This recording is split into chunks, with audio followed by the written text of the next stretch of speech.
ভরদুপুরে শহরের নিরাপত্তা ব্যবস্থায় ফের উঠল প্রশ্ন। সোমবার জলপাইগুড়ি শহরের দিনবাজার সংলগ্ন জেলখানা মোড়ে ঘটে গেল দুঃসাহসিক চুরির ঘটনা। এক আয়ুর্বেদিক দোকানের ব্যবসায়ীর মোবাইল হাতিয়ে পালানোর চেষ্টা করেছিল এক দুষ্কৃতী, তবে স্থানীয়দের তৎপরতায় ফাঁসতে হয় তাকে। দোকানের মালিক রিমা দাস জানান, তিনি দোকানে বসেছিলেন, সামনে মোবাইল ও হাত ব্যাগ রাখা ছিল। হঠাৎ এক যুবক এসে জানান তার জুতো দোকানের বাইরে অনেক দূরে চলে গেছে।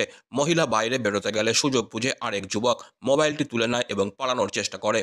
তবে স্থানীয়রা চোর চোর বলে চিৎকার শুরু করলে আতঙ্কিত হয়ে দুষ্কৃতী মোবাইল ফেলে পালিয়ে যায়। এই ঘটনার পর ব্যবসায়ীদের মধ্যে ক্ষোভ ছড়িয়েছে। স্থানীয় ব্যবসায়ী প্রণয় বিশ্বাস বলেন, চিৎকার শোনার পরও ট্রাফিক পুলিশ এগিয়ে আসেননি। নিরাপত্তার এমন অবস্থা হলে ব্যবসা করাই মুশকিল। এদিনের ঘটনার শহরের নিরাপত্তা ব্যবস্থা নিয়ে প্রশ্ন উঠেছে। ব্যবসায়ীরা পুলিশের কাছে যথাযথ ব্যবস্থা গ্রহণের আবেদন জানিয়েছেন। আমাকে একটি ছেলে এসে বললো, এই দোকানের সামনে চটি আছে, আপনার চটিটা ওইদিকে গিয়ে পায়ে পায়ে নিয়ে গেছে। ও অনেকটা দূরে নিয়ে গেছে একটা চটি।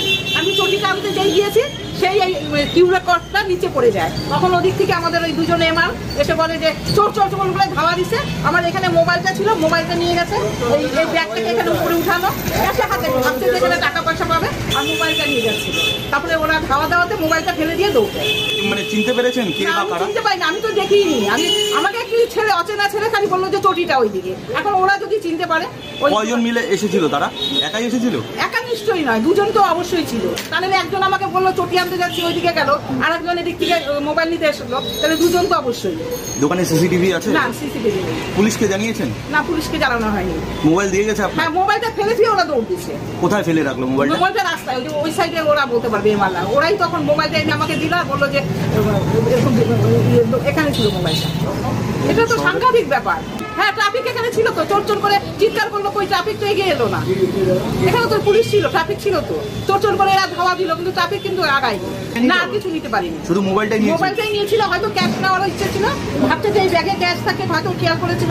অনেক সময় এখান থেকে পার্স বাই করি, ক্যাশ খোলেনি, ক্যাশের ক্যাশ বক্স খোলেনি। থানায় জানাবেন, অভিযোগ করবেন? অভিযোগ করলে তো ভালো হয়, তা নাহলে এরা তো বেড়ে যাবে দিন দিন। আমি আন্দাজ করে বলছি, আমাকে একজন বললো, আমি দেখিনি, আমি তো ওই দিকে আমার পাশের দোকানের ওরা ধাওয়া দিল। তখন ওরা এসে বললো যে আপনার চোর চোর, এই কিউআর কোডটা পড়ে গেছে, এই দোকান ফটোকাটিগুলো উল্টো পাল্টা হয়ে গেছে। তখন বললো যে চোর চোর বলে ওরা এগিয়ে আসছে। তখন আমি দৌড়ে এসে দেখি যে আমার ব্যাগটাও পড়ে, তখন মোবাইলটা রাস্তা থেকে ওরা ফিরিয়ে নেয়। মোবাইল নিয়ে তোরে দৌড় মারছিল, আমি তোর তাড়াচ্ছে এই অবস্থায় আমি দেখতে পাই। ততক্ষণ অনেক দূর চলে গেছে, কিন্তু ধরতে পারিনি। কজন ছিল তারা? একজনকেই দেখছি, আর আমাদের এখানে ওষুধ দোকানে স্টাফ ওরা তাড়া করছিল।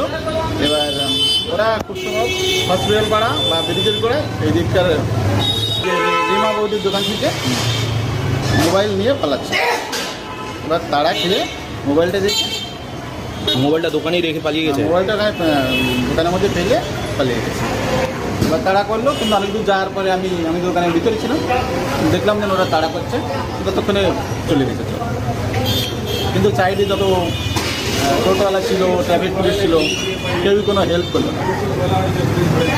বিষয়টা এরা তো কোনো রকম পদক্ষেপ নিল না, এরা তো শুধু গাড়ি ধরাই ব্যস্ত।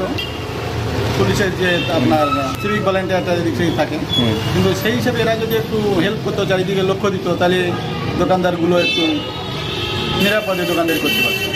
টহল লেগে আছে, কিন্তু দিনের বেলা এরকম হঠাৎ করে হবে, সেই হিসেবে ওরা যদি আরও একটু হেল্প করতো, সতর্কতা থাকতো। কারণ আগে যেমন চোর বললে সবাই মিলে এগোয় তাকে ধরতো, সেরকম কোনো স্টেপ পেলাম না।